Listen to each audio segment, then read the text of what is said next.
Right. So unfortunately, I think Aaron George got called away for some other responsibilities. So it's just going to be Leon and I, but I promise this will be the best 15 minutes of your evening.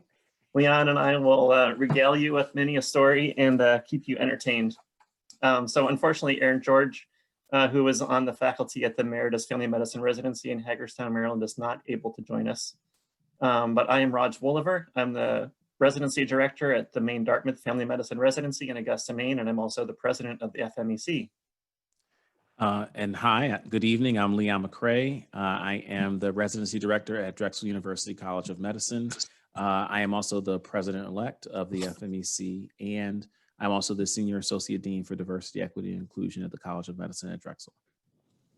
Great. And so we want to spend about 15 minutes talking with you a little bit about some of our thoughts on moving beyond the notion of fit and thinking about how we recruit for a more diverse intern class. I think we're kind of different from what you've been hearing about so far in that we're coming from the residency perspective. And most of the presentations thus far have been more focused on admissions to medical schools. Interestingly, I think that the pipeline is really kind of driven by getting your medical students into residencies. So I think it's an important perspective to keep in mind as we think about how this ultimately sort of filters back down to thinking about who gets into college, who gets into medical school, and then ultimately who gets into residency.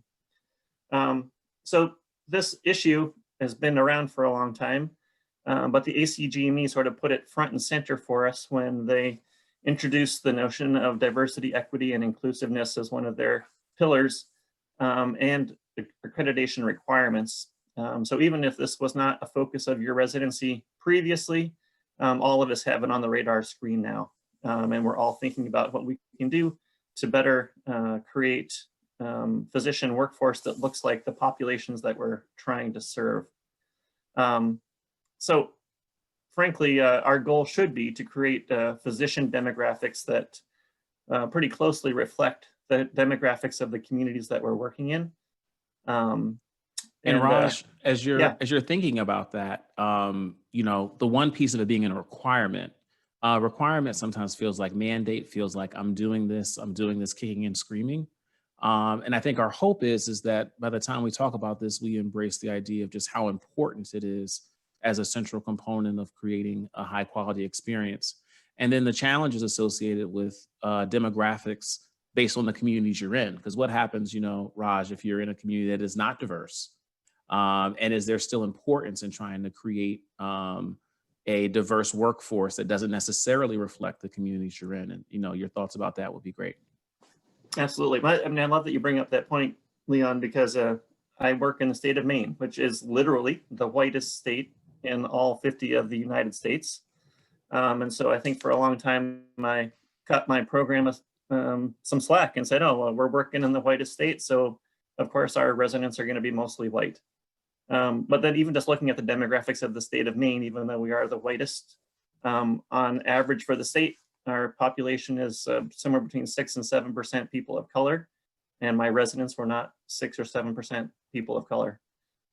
So I think demographics helped guide and helped me to think about moving beyond cutting our program slack just because we happen to be working in a predominantly white state. So it was useful for me to think about things in a different way. And as the bottom of the slide really highlights why this is truly important, far beyond an ACGME requirement, is that we know that more diverse teams perform better. We know that a more diverse physician workforce helps to promote health equity. And we know that patient-physician race concordance improves patient satisfaction, patient comprehension, and continuity of care, the hallmarks of family medicine. And so this is really important because it is going to help us to create physicians that are better suited to take care of our patients and to create higher functioning teams. And Raj, as I'm thinking about this too, this idea that the diverse teams perform better, like what does that actually, like I'm thinking like, what does that mean for us in our residency space? So does that mean that like board scores are better? Does it mean service to the community is better? One of the things that I noted is that we have a reasonably diverse residency program and we came into some crisis. And what I thought is that by us having such a diverse group, Our group showed resiliency and grit that I think wasn't actually exhibited by programs that were less diverse because of diversity of life experience, diversity in race and gender. Yeah. And, you know, I think that those are important aspects in determining what it is that creates a higher performing team. And I think that promoting that idea of why that's important and why, as leaders in your communities, whether that's your residency community, your medical school community, in whatever entity you work, stressing that as an important concept, that we're not doing diversity-based work just for the sake of doing it, but because we want to perform at the highest levels. And the highest performing teams are absolutely driven by teams that have a diverse skill set. And part of that diverse skill set is coming from diverse backgrounds and having diverse experiences. Couldn't agree more. Perfect, Leon. I'm going to move us on. I know there aren't a ton of residency folks, but interestingly, as I look around the room, there's a lot of former program directors on the call between Stacy and Joe and other folks. So I'm sure you can relate. And I just wanted to review quickly sort of how traditionally we have approached the recruiting process. And just like the medical school folks who spoke earlier, it often involves a chart review. Someone mentioned earlier the experiences, attributes, and metrics formula. So we review charts, we do look at scores, and we assign some points to all of these things. I think probably just like traditional medical school admissions, we think about scores and transcripts right at the top of the list. But when we think about recruiting for a diverse team, it goes well beyond just high board scores or where you went to medical school or what exactly your transcript looks like. And frankly, it sort of then translates over to how your dean's letter is going to show up, because those things often help to create the flavor of a dean's letter. And if the dean's letter reflects some kind of ranking system, it's usually transcript numbers that help to feed what the dean's letter is going to look like. So I think as we move towards like a holistic approach that was mentioned for the medical school admission process as well, it becomes less about these board scores and transcripts and perhaps even the dean's letter. You know, Raj, as you're processing through this, you know, what comes to mind as well is how this actually is transferable not only to the medical school space, but the residency space, but also when we're trying to recruit faculty or looking for other professionals. And I think the idea of what metrics we're looking for, what things make someone stand out, and how a person's CV ends up being a continual perpetuation of the same categories that started in like high school. And then like, how many publications do you have? And are you an assistant or associate professor? Like those same traits continue to follow through in terms of diverse workforce creation. And the more diverse your faculty cohort is, oftentimes the more diverse your training staff can be. And so as a result, thinking about how it is that we recruit in the faculty space can be just as important. Absolutely. And I think for some programs, that's a bigger challenge than at other places. For my program, that's a challenge. And probably one of the best ways for me to create a more diverse faculty is to recruit more diverse residents, who then we keep around to help us to create a more diverse faculty. So it's a long-term project. Absolutely. Similarly, you want to think about how you approach your interview day. Are there structured questions? Does anyone actually purposefully talk about diversity in the course of your interview day? And then ultimately, you want to think about this whole process. And is this something that is really helping you to promote diversity in your program? Or is it more about looking for a good fit? Which in all honesty, I used to think I was looking for a good fit. But the more that I think about fit, the more that I think we need to move beyond fit. Mm-hmm. So just thinking about diversity, there are many contributors to diversity. I think there's particular consideration for folks from underrepresented minorities in medicine, but you also want to think about folks from rural backgrounds and people from different socioeconomic backgrounds, and LGBTQ matters when we think about all kinds of diversity in creating our class. Again, you might want to think about your local racial and ethnic demographics if your initial goal is to think about creating a physician workforce that looks like the community that you're trying to serve. I was interested to hear about the experiences, attributes, and metrics formula that someone talked about earlier. Another one that I had read about is, and I think this might be from undergraduate college admissions. It's known as first only different, where when you're first thinking about recruiting for diversity, you think about, will this person be the first of something in my program? Would they be the only one? Or would they represent a different perspective or idea? Just like you were talking about earlier, Leon, I think these are the things that help us to create stronger, higher performing teams. Mm-hmm. Absolutely.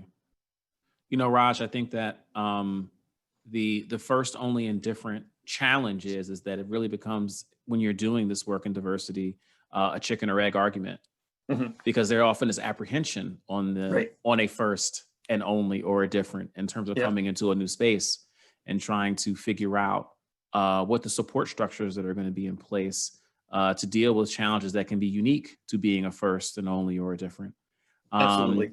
And then how do you, as a training program, show individuals based on website, based on conversation, based on nature of your curriculum, that you can be an inclusive or supportive environment? Yeah. I mean, recruitment is the first step, but it's certainly not the last. You need to think about retention and creating an entire curriculum if you're in a residency environment around diversity, equity, and inclusiveness, because ultimately it's about creating a supportive environment that allows people to thrive and stick around, hopefully, to help you create your more diverse faculty over a longer term. And then just a little bit more about that notion of fit, which I'm sure many of us have thought about and talked about and maybe even utilized in their prior recruiting efforts. But fit pretty much undoubtedly is influenced by some unconscious bias, and it really tends to promote sameness. And so it probably is a limiter of diversity. It's going to decrease the number of perspectives that are brought to the table, which decreases the inflow of new ideas and initiatives, and ultimately is probably going to inhibit your program's ability to grow and develop. If you are a program that has sort of a unidimensional focus, maybe you stick with fit and you keep producing the same kind of residents that you've been producing. But if you're at a place where you're trying to grow and develop and bring in new ideas, then it needs to go beyond fit. Raj, I was actively thinking about, I was in a meeting actually recently. We just had our first set of interviews. And one of my colleagues very specifically said to me, oh my gosh, this resident reminds me of this other resident that we had. And so it made me think about, like, is that a good thing, or is it perpetuating that same concept, right? Because you have entrenched in your mind what either the perfect resident is or what the ideal experience is. And yet we will continue to say, oh my God, this feels like a Drexel resident, or this feels like, this feels like one of my, or that connection or that collaboration. So. Yep, exactly right, Leon. And it's very easy to fall into fit. Yep, absolutely. Because fit is comfortable. And so you want to push yourself out of that zone.